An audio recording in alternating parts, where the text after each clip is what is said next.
So I have the privilege, friends, to introduce the first lady, the most sought after trainer in this country, a past international director, LCIP certified, as I mentioned in the beginning, the Lion Certified Instructors Program. Give me the control. Give me the screen sharing. I'll do the In control. in training for last more than 20 years, and it would not be wrong if I say that there come times when I feel I'm stuck somewhere, and she's my go-to person along with Lion AP Singh and Pankaj and so many other friends. So for this webinar also, we have taken a lot of help from Lion Sangeeta Jatia, our past international director, who's our next presenter. And I will take this opportunity to thank Sangeeta ji and AP for giving us the platform of the 322 multiple leadership, whose webinar services we are using right now. And it is their cooperation. Because of their cooperation, we are actually able to execute our program today. So I will request Anand to give the control to Sangeeta ji. Sangeeta ji, currently you are unmuted. If you want to mute again and then come back, I leave it to you. But we are ready whenever you are ready. Yeah, Sangeeta ji, I'm just giving a control. Just give me a minute.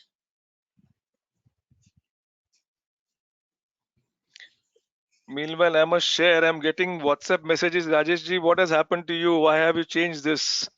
So I said, this COVID-19 has done to everybody. Everybody is trying to do something different, and look, see what different looks, what kind of different looks you can have. I have a small request. Can you give control to Sangeeta ji? I'm not able to give control to Sangeeta ji. Just hold on a minute. I'll switch off my webcam and go on my other control panel. 1 second, please.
Okay.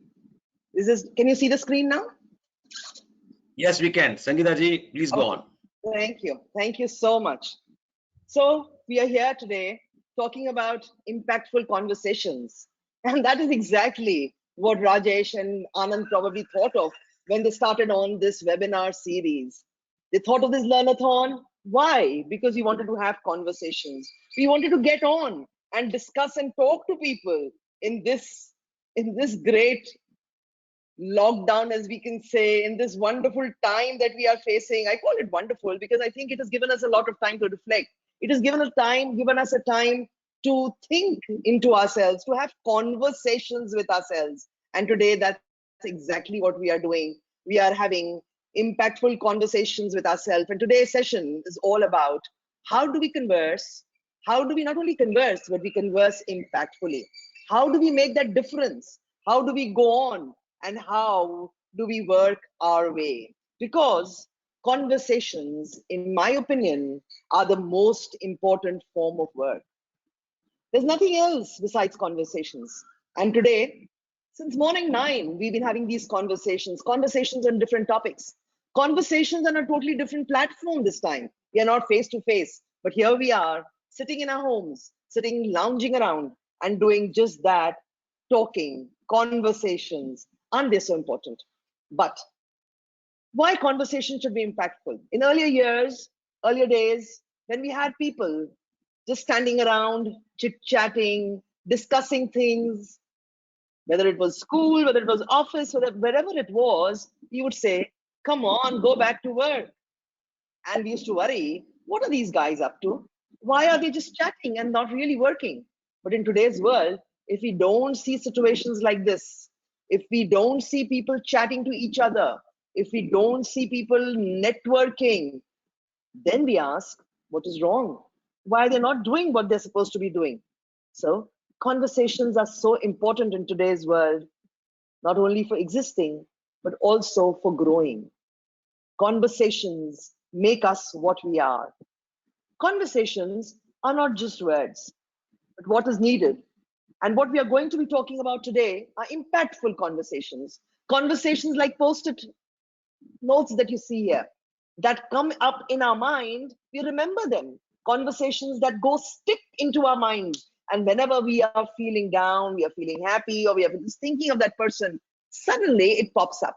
Suddenly it comes there and it gives probably, it makes us feel good about it. And we can sit back and reflect. Those are the conversations which are important. Those are the conversations I would like to speak about today. And those are the conversations each one of us should be having. How do we create that impact? Impactful conversations are those that probably bring us a smile on our face, raises questions, and makes you think. How do we do that? How do we talk so that we remain in people's minds? They should be like songs, you know. Sometimes I believe our conversations should be like a song. Songs are such that they excite us. You know, they put you in a very joyful mood. Some songs are such, lyrics are so beautiful that you want to listen to them again and again and again. Some songs are such that even if before you put it on, you say, oh, come on, shut it off. You don't want to hear it anymore. Even conversations are like that. Some are the ones we want them to go on and on and on. And some, I wish they would just shut up. Aren't they so? So what can you do to make your conversation, be it a one-to-one, be it a public speech or a presentation, how can we make it pleasing? How can we make it such that people don't want to shut you off? What can we do? And there are so many things that go towards making a statement. The right time, the right place, the right audience, and of course the right words. Whenever we say something which is not right at the wrong time, you lost it. Many times we've heard of people talking to an audience and they're really not meaning, I mean, that audience cannot grasp anything. They cannot understand anything.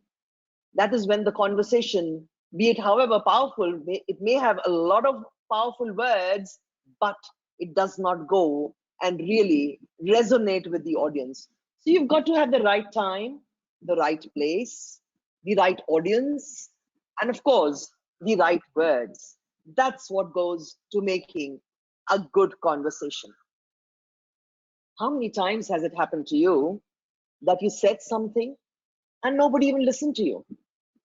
You were very, very passionate about what you were speaking, but still people did not catch on. But then somebody else sitting in the same room said the very same things and said, oh, wow, what a fantastic idea. Don't you feel dejected at that point of time? What went wrong? Was it me? Was it my choice of words? Was it because I could not get my thoughts across? Was it because I could not make the person understand? Could be so many things. I'm sure each one of us have gone through it so many times. And that is what we would like to speak about. How can we speak such that when we speak, people sit up and listen to you? When we speak, they say, okay, he or she must be coming with something which means. Unfortunately for us, each one of us carry a baggage. Even before we reach there, this bag reaches there. Even before we all are really, we really come upon the screen, there is a pre-judgment about us. People have heard about you in today's world. When we are sitting at our homes and talking, really, you cannot see my face. You cannot see who I am. Maybe some of you don't even know me, but you're hearing me. but definitely you've heard something about me. You've heard something about the presenter or the speaker, and that kind of colors your judgment. There are some people who, even they are not on their best, they haven't given a very powerful presentation, but just because they have the reputation of being somebody who always speaks sense and whose words make a lot of, have a lot of value, you tend to hear that person. We have what is filters in our ears, and these filters are what makes it very difficult for some time for us to have conversations, when you start afresh. So the lesson for us here is, whenever you speak, one to one, small meeting, big meeting, large presentation, small presentation, always be careful of what you speak, because that's going to proceed. That's going to actually judge. People are going to judge you by even those small little things that you see, even those Facebook posts that we put up. People listen to you only if you talk sense. If you don't, they won't listen to you. So you've got to be very careful how you present yourself. And in today's world, in a world where we are looking at being socially distanced but being connected, I think it's very important that we understand this power of having conversations which actually make a difference. But beware, there's an unseen bias. There's an unseen bias always. So you've got to overcome it. Don't get bogged down by that. Each one of us has the capability to overcome that bias, to get over that bias, and we can move. But it's important to know what could be the downside of a conversation, because that is what people are going to listen to you with, the filter that they have. Our physical appearances, I think we all know this, I don't have to repeat it, how important a physical appearance is, how important it is to be dressed the part.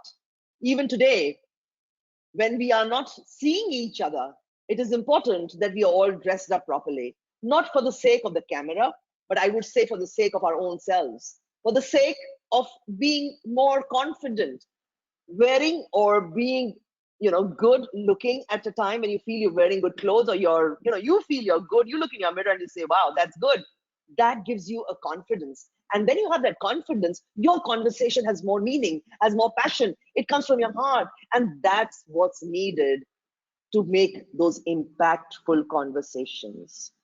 I read once that telephone operators were told that whenever they speak, even though they are sitting in a room separated from everybody, and it doesn't really matter, nobody's seeing them, but they should be smiling. They should also be well dressed.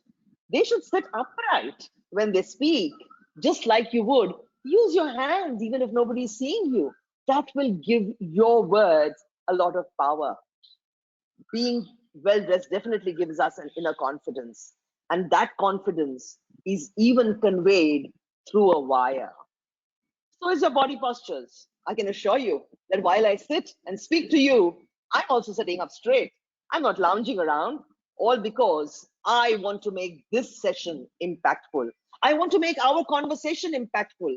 I want to speak to you not with my eyes probably, but with my words and tones. And that is why I've got my webcam off, because I want you to see the power of the words and the tone, which is very important. You've got to speak. You've got to speak what sticks, and sticking is important. My favorite analogy is this Velcro tape. Each one of us have used this Velcro tape in some way or the other. On one side of this Velcro tape are small needles, pins, and on the other side, you have a lot of loops, hoops as we call them. Now, when you place the two together, these pins go get attached to some loops. There are corresponding loops, but they don't go and get attached to the corresponding loops. Just in case any pin goes and gets attached to any loop, the Velcro gets stuck, and wherever we are using it, that becomes joined together. So each teeth does not needs to get locked into every loop, but only if some teeth get locked, that's good enough. So you don't have to go, and every word doesn't have to go and resonate with everybody. Don't spend your time, energy trying to please everybody. You just cannot do that. But they stick nevertheless, if you can give at least some loops in those conversations. If you can give your pins certain loops to go catch, that's what's required. Because what you say may interest some, it may not interest others. It may resonate with some, it may not even matter to others. That is because each one of us have a different wire. Each one of us have different hooks, and we catch what we want to hear, what we would like to hear. There are some who love figures. They would love a chart like this. They would love graphs. More the figures, the better. And there are some people like me, if you show a slide like that, or if you give me a paper with so many figures, my mind totally goes blank. Nothing goes in after that. Even if the person is speaking a lot of sense, it makes no sense to me. Even if the person is saying something which is absolutely earth-shattering, it will not have an impact as much as it would on other people. Reason is, I am not a numbers person. I cannot comprehend numbers. Maybe that's a failing, but that is, and each one of us have something which is a dominant factor in us, something that kind of attracts us to a presentation. You've got to find that hook. So anybody who comes with figures to me knows it will not help at all. What helps is maybe words, maybe stories. So each one of us have a different kind of, a pull, the loop. When we were kids, not while we were kids, even now today, we see in our homes, we see this in our homes all the time. Some of you, I have a sister who she knows exactly the hoop loop of each and every person in the family. She always gets her work done from everybody, irrespective of who it is. Reason? Subconsciously. She has understood that what she should speak to, whom she should speak to, at what time, and when that's possible. And she has learned that so well, it comes naturally to her. We don't realize it, but we've done it all our lives also. You know when you've got to go and approach somebody, don't you? You know when that loop is going to be right there for you to catch. And that is what you've got to go and use and help. So this is what it is.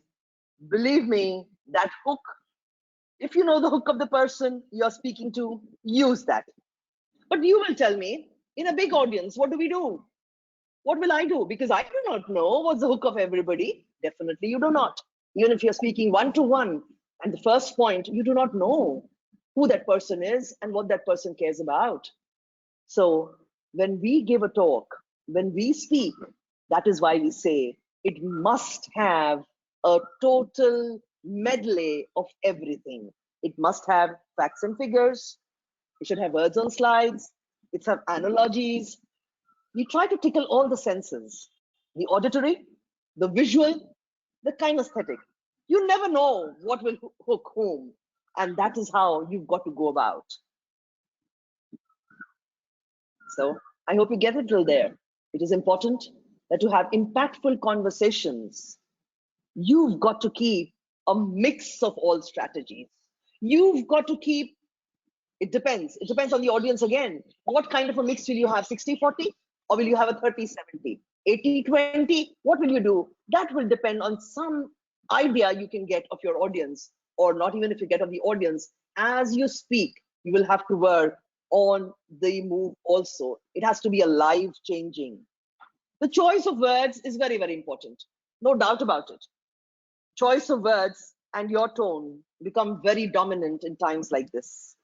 In the near future, when social distancing is going to become a norm, we may be having more and more virtual conversations. We will be using a lot of other things than body language. We used to depend so much on body language. I know how irritating or how frustrating it is to sit in front of a screen and talk away. You do not know, you cannot see the feedback. It is very difficult to get the feedback or understand this is how, are people really listening? Are they listening to me or are they not listening to me? Are they sleeping? Are they yawning? Are they bored? What do I do?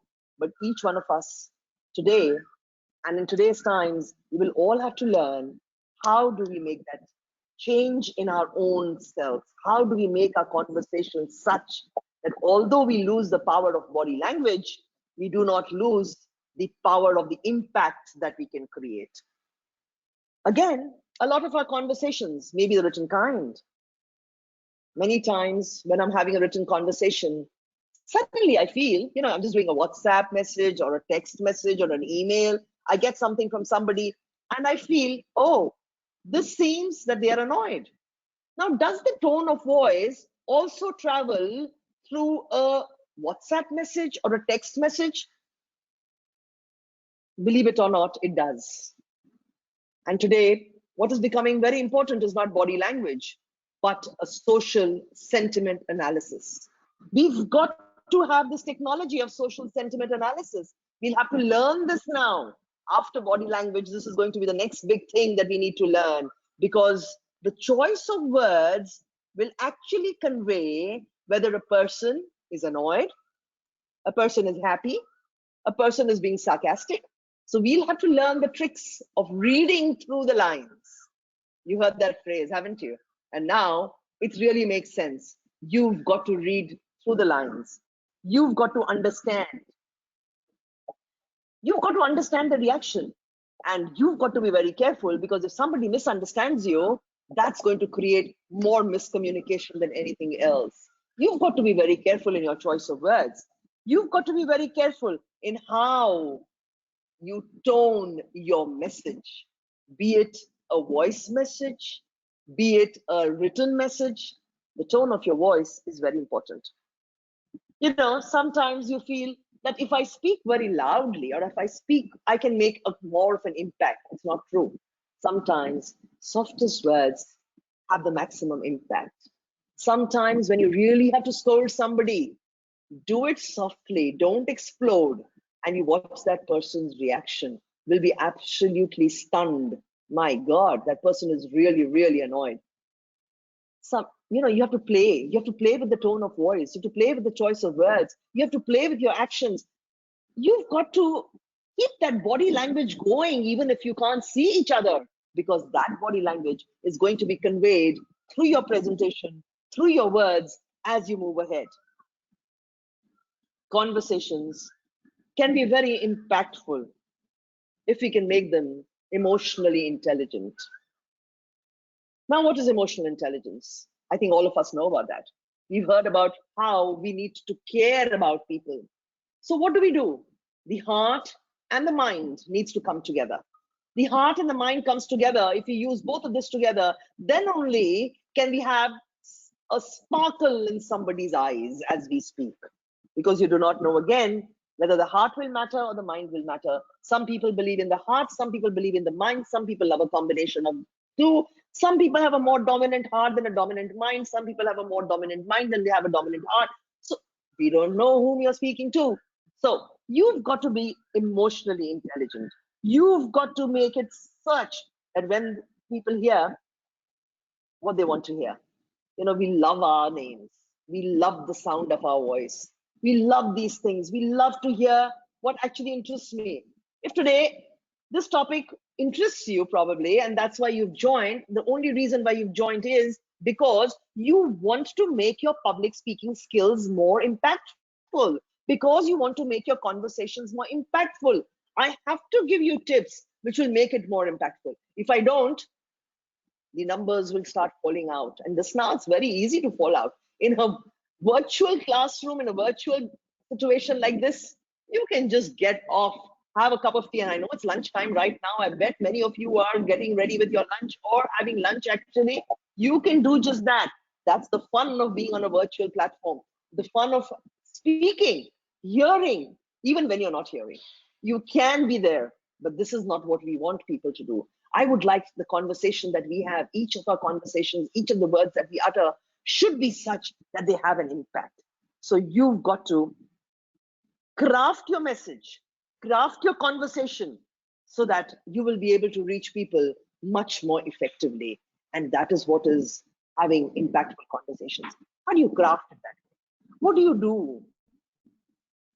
Another very important thing, which becomes even more difficult in times like this, when you actually can't hear with your eyes, you can't even hear with your ears because you are just with your, you've got your speakers and everybody else is mute. You cannot even hear, look at people's faces. You cannot make out what's happening. Now, when we can't do that, active listening in today's, the way we are working today is absolutely lost. So, how do we change the style of active listening? We'll have to depend on feedback. We will have to depend on what people are saying. We will have to depend on not feedback during the conversation, but we will have to look at the feedback after the conversation is over. You will have to make an extra effort to go and get that feedback from people. What do they feel? How did they feel? What can you do to improve? Because that's what's required. You know, if we believe that, no, I can do a fantastic conversation, people listen to us, people listen to many of us because we wear a badge. Some people will not listen to us at all if we took away that badge. So remember, in this organization, because I know there are a lot of lions sitting in this, and I'm sure they're more or less everybody's a lion, we pay a lot of respect to the badge that we wear. But even without the badge, if people listen to you, that means you've had impactful conversations. That means that people are not listening to the chair, as they say, or not listening to the, not listening to your title, but they're actually listening to you. So that's what's important. You've got to make it active listening. Listen to people. Listen to what people are saying. Listen to what they want to hear. Do they really want to hear about these things? Do they really care about certain things? Everybody wants to hear what's in it for me. And a good conversationalist would listen to people and tell them exactly what they want to hear. Not exactly what they want to hear, but a solution to what they want to hear. And if that can be presented, that will make you an impactful conversationalist. What you want to say and what people are interested in are two different things. But somewhere they're trying to meet. And that is what is relevance. I wanted to say many things, but naturally, everybody would not be interested in whatever I want to say. But I have to be relevant to the topic today. I have to be relevant to the audience today. I have to be relevant to where I am and what I am doing in my place and the time and today. So I have to find the things which are relevant. Each one of us, sometimes when we are having a conversation, we start from our families, we take them through everything that we know. We try to show people how intelligent we are. Conversations does not mean that you get everything possible. Remember, people cannot grasp more than one idea in one conversation that you have. One conversation, one idea. One conversation, one thought. One conversation, one kind of a nuance that you can do, because that is the maximum somebody can absorb. Of course, today is a presentation. Today is not a conversation really in those terms. But when we have a conversation, when you go up to speak on the podium, when you go up to make a speech, you've been called to a club and you want to speak, but what do? You've got 3 minutes. You want to give people just about, or show people how knowledgeable you are. That's not what makes it impactful. What makes it impactful is if you choose the right things to say. If you choose, this is what's going to really interest my audience, that is when you would have those impactful conversations. So my dear friends, what you want to say, I know each one of us have so much to say. We have experiences. We have actually seen stories, especially in the Lions Clubs when we go out to do these service activities. Each one of us have hundreds and 200s of stories that really touch us. They've really revolutionized, and I know that can make an impact. But can I share all the stories? Can I really do that? I can only share as much as people are interested in listening in. Can I help them become better? If I'm helping them become better, a better human being, a better lion, a better person, that is only when they will listen to me. Otherwise, everybody is going to kind of phase out. Everybody is just going to move out. And you've got to be careful what you want to say, and does it really resonate with them? So it have to be relevant. The next very important thing is you've got to be authentic. If it doesn't come from your heart, if it does, it's not your words. When we borrow words from others, can't you make out when somebody speaks and you know that they're speaking from a script which somebody else has written? It's not their words. It's not something that you would relate with them at all. I have seen so many people who speak, and when they speak, you keep thinking, now who has written the speech for this person? Don't you think? Doesn't it happen so often? Now, when it is not about that you have to have a perfect language, that's not important. Believe me, it's not at all important. But if you're authentic, you speak from your heart, you use words which are you, then people will relate to you. Otherwise, it'll seem this person is just speaking. Words are not this person's. Cannot. He or she's never used these words. He or she cannot pronounce these words. And you know what happens? Remember those movies that we have seen, especially I remember the movie Three Idiots, when that script was taken away and you replace the script, something like that might happen to one of us one day. So be careful, be authentic, write your own speeches if you must. Write everything, do it yourself. You don't have to be perfect. It doesn't have to be great language. All that it has to be your emotions, your thoughts, your ideas. That's what people are looking at. Of course, you can borrow stories. Of course, you can borrow some quotations. You can borrow some ideas from people, but adapt it. When we copy and paste, also it has to be smartly done. You just don't copy paste without doing or being smart. So you've got to understand what you do. I think being authentic, in my opinion, is the most important thing. You've got to be original. It has to come from your heart, because when it comes from the heart, that is the only way. It goes into somebody's heart also. And that is what you want to do. Impact is created when you speak and a person just smiles when you speak. You speak and they kind of imagine the situation.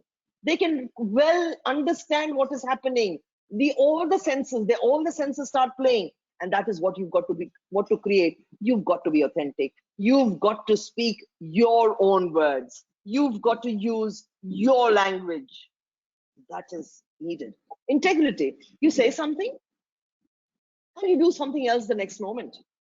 You express a desire, but you cannot fulfill that desire.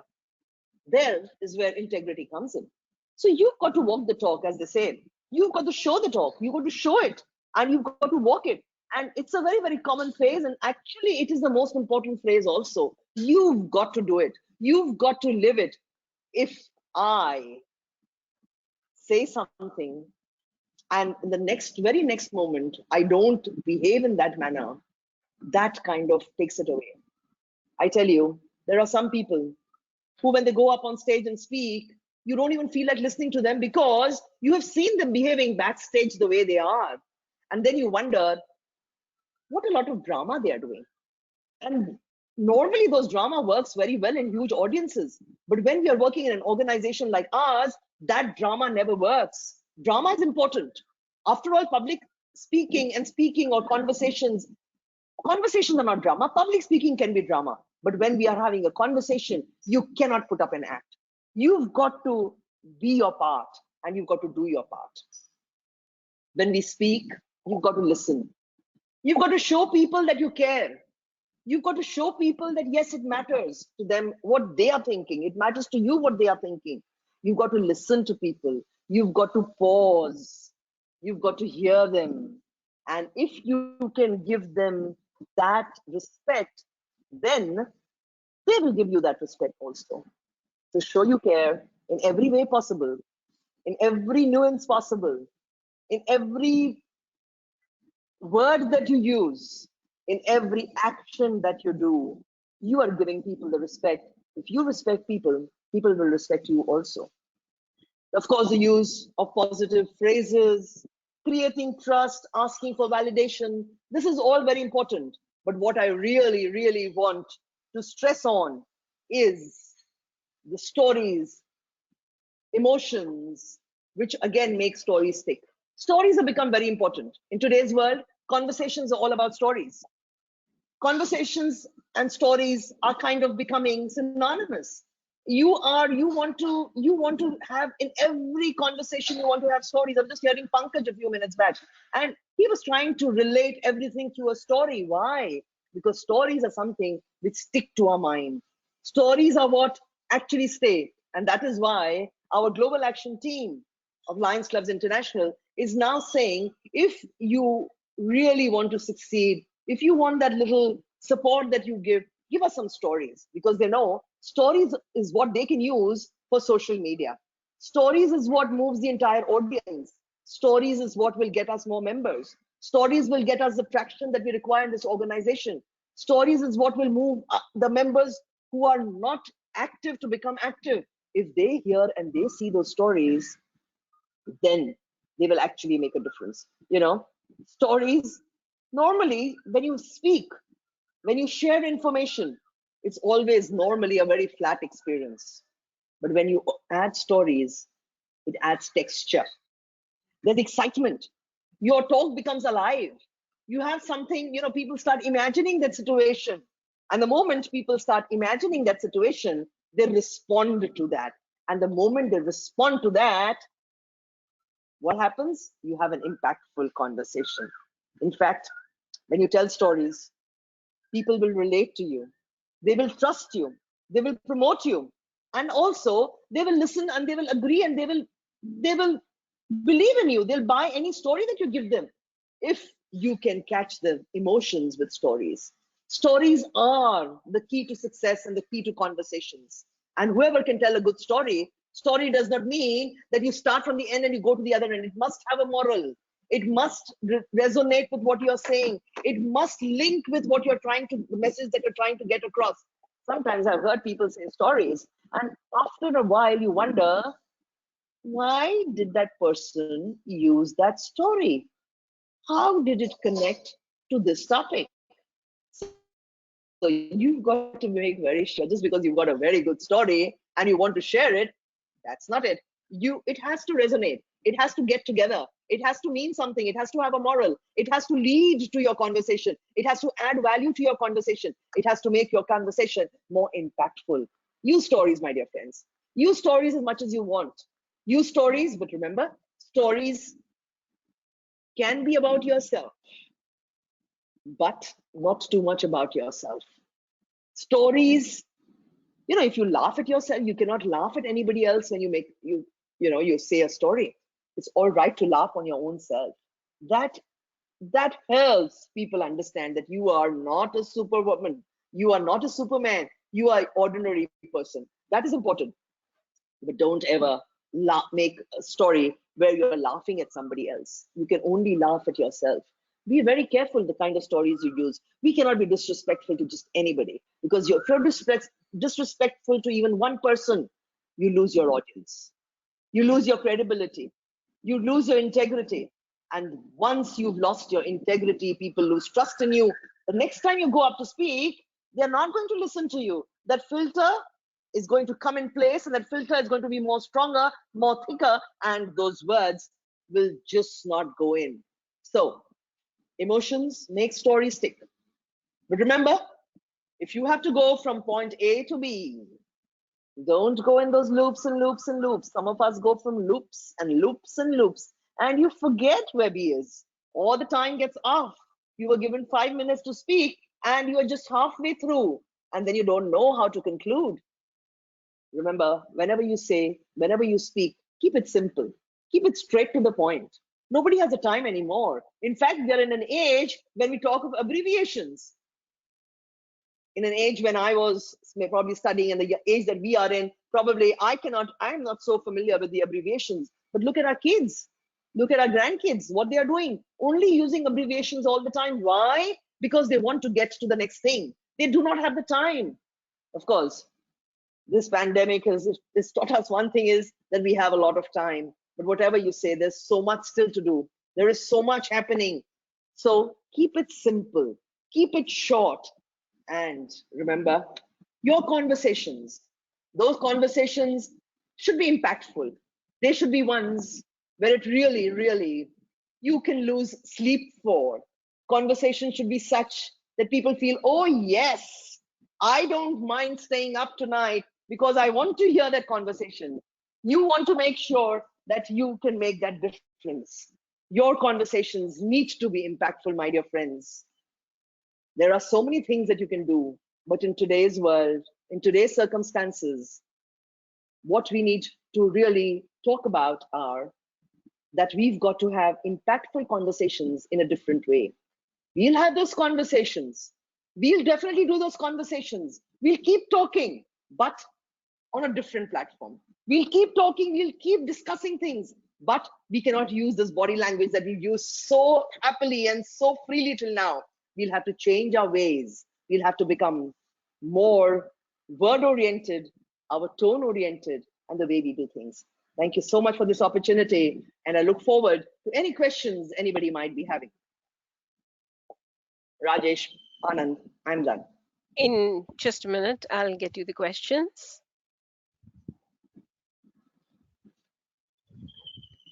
To start with, in a meeting, in my experience, senior leaders are usually not ready to hear or ignore the new members. What are your suggestions and advice in this regards? A very, it's a typical situation that we have when we want to say something. You're a new member, you want to say something, but somebody says, come on, you can't do that. You've got to understand, you could have a one-to-one with that person. Ask them, try to break the ice. Sometimes you don't realize is that just a simple, they have that filter. They believe that either you're too smart, or maybe they have some kind of a, they're not as confident about you as you would like them to be. So they are putting a filter there. You've got to remove that filter. And that could be with a one-to-one conversation with them. Explain to them, talk to them, rather than confront them. Confronting a senior leader never helps. What I've always seen is if you go and speak to them, most of the time it's just that they want to break that wall. We've built up those walls. You've got to break that walls. Those icebreakers that we talk about, those icebreakers are games. But here in our conversations also, we need to have those icebreakers where you can break the ice with some of those leaders. They don't mean ill. They are just scared. They are not, they don't want to open up. They don't want to take risks. They want to do the things that they are comfortable with. But we know that to survive, we've got to change. We've got to change the way we do things. So have to have one-to-one. I think that's what's going to make an impact.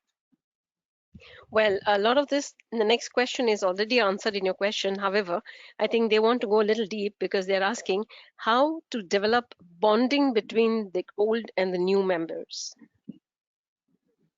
Well, the best way you can bond with people is over a cup of tea. If you can't have a cup of tea, why don't you go on a single, one-to-one chat?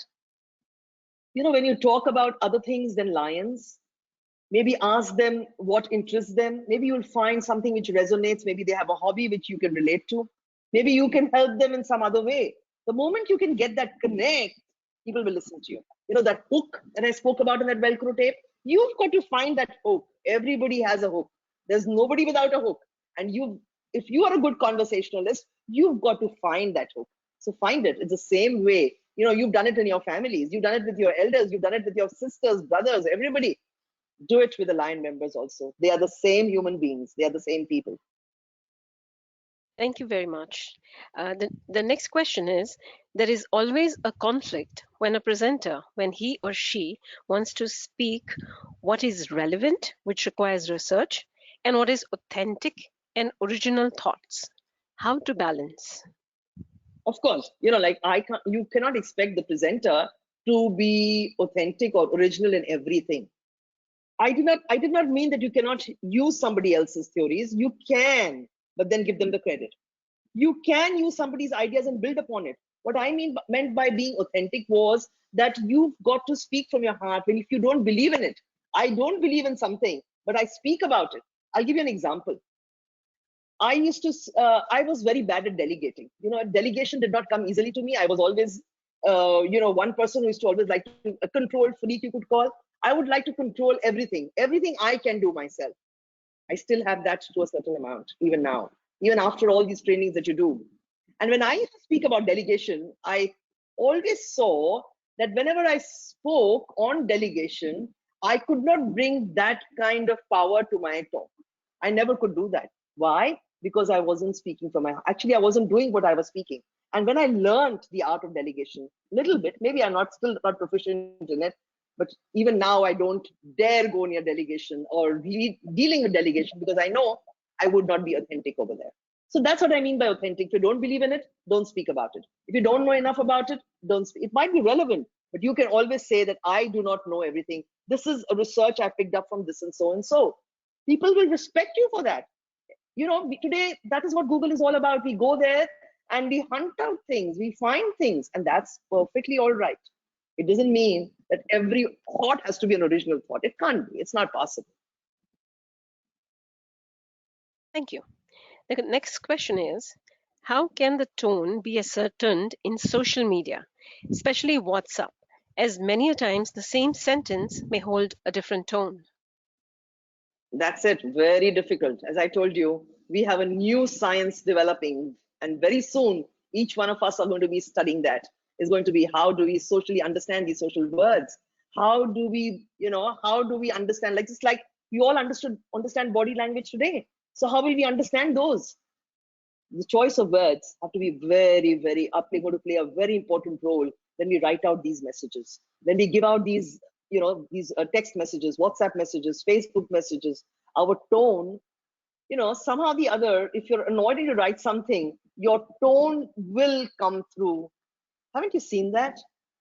You get a letter and you know at once that that person is annoyed. If you read it with another filter, you show it to somebody that says, it doesn't seem so, it seems fine. But you knew, because you knew in the background that there's something was there and you could feel the tone. We will all have to understand these nuances. These are new sciences, new technology, which is going to be very interesting in the next few years.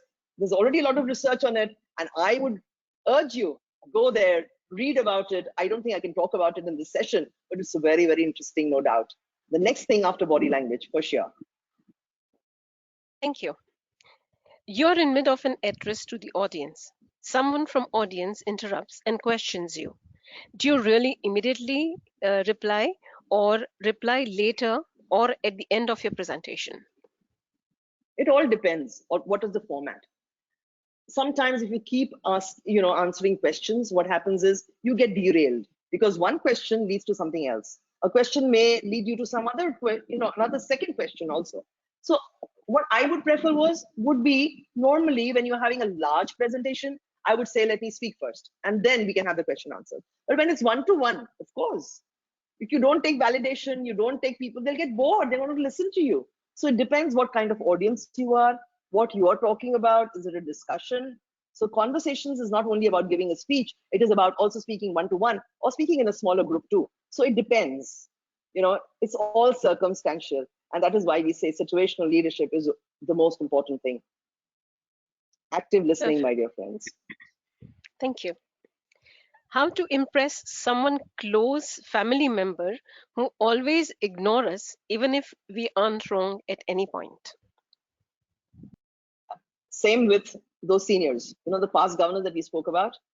Sometimes we wonder why don't they trust me? Why is it that whenever I say something, they don't listen to me? Just go and have a conversation with them. Explain to them your point of view. Understand that barrier that there definitely is a barrier. That baggage that you carry, that is probably coming on the way. So you've got to remove that baggage, throw it away, throw that misconception that person has. Believe me, it'll get much clearer. Some people, we cannot really take away everybody's filters, but we can take out those filters to a large extent. Try taking off those filters. I think it might work. And if you get success, let me know. Would love to hear about it. You bet. The last question for today. How can we justify impactful conversation to an employer as a dictator? You think a dictator would ever have an impactful conversation? Anybody's a dictator, you only listen to that person either because they have power. And I spoke about the badge that we wear in Lions Clubs International. When we wear that badge, I don't mean the Lions badge, I mean the badge that we are, a director, past governor, whatever we are, we wear that badge. People listen to us because of that badge. People listen to the boss because he's the boss. But if he's a dictator, they will hear him, but they will not respect him. It will not be an impactful conversation. It will just be words. And if you really want to go touch people's heart, it cannot be, dictatorship cannot be an impactful conversation for sure. Person who does that cannot really reach person's heart. And impactful is when you go and touch somebody's heart. That is what is important. We have two quick questions, if I may. Sure, Thank you. if you have the time. Yeah, we do. When conversation does not work, do you resort to confrontation? Not at all. I don't think confrontation is an answer to anything. Confrontation doesn't get us anywhere. Confrontation only, it's extreme circumstances. And why do we go to that extreme circumstances? Most of our problems, most of our, whatever what do you call it? Whatever discord there is can be resolved if we can have a conversation. And I think conversation is very important way of even negotiations for having any kind of, we have this all the time, this politicking. Most of the politicking would get out if we could have open, candid conversations. People are not bad. Everybody is good. It's just that they are misrepresented at times. They are misinformed at times. There is a lot of miscommunication. And I think if we can get that out, we can have those impactful conversations. Last question now, even if there are more, we will not take it. How can I improve my presentation? Even though I have prepared for it, I'm feeling difficult to present my views. How can I improve? It's all about practice, my dear friends. None of us come with skills that give you, that you can be a good speaker. None of us. I don't think there's anybody who can say that I did it. I just woke up one day and there I could speak. None of us. We've all practiced. And this platform that we've got, the Lions platform, it's so fantastic because it gives you an audience. Here we can speak and people are actually listening to you. So this is how we've all learned. I can speak for all the speakers here. Each one I know did not, have learned as they've, and we've seen them grow as they have also been moving on. The more you practice, the more you can make an impact. And there's nothing beyond practice. And you can definitely make an impact if you speak. Sometimes it's very stupid. Or speak in front of the mirror. Record yourself and hear your recording. And then you'll know where you went wrong. Or ask one of your best friends to critique your presentation. If he or she is a good friend, will actually tell you, this is where you went wrong. And if you really want to improve, don't get annoyed. Allow them the liberty of criticizing you. And if you're ready to take the criticism, you'll improve. There's no doubt about it. You can learn that. So true. Thank you so much. Impressive as ever. And you always leave us hungry for more. And this time, the topic is going to be social sentiment analysis. Thank you so much, PID Sangeeta. Over to you, Lion Rajesh Thank Mehra. you. Thank you so much. Thank you very much, Sangeeta D. I will call you Sangeeta D in this platform as well. That will not change. You have been wonderful as always. I would like to once again thank you for the cooperation and guidance given for this. And thank you once again, D. For all the attendees, there was continuous requests. They wanted to check the upcoming schedule. So we have put that upcoming schedule here.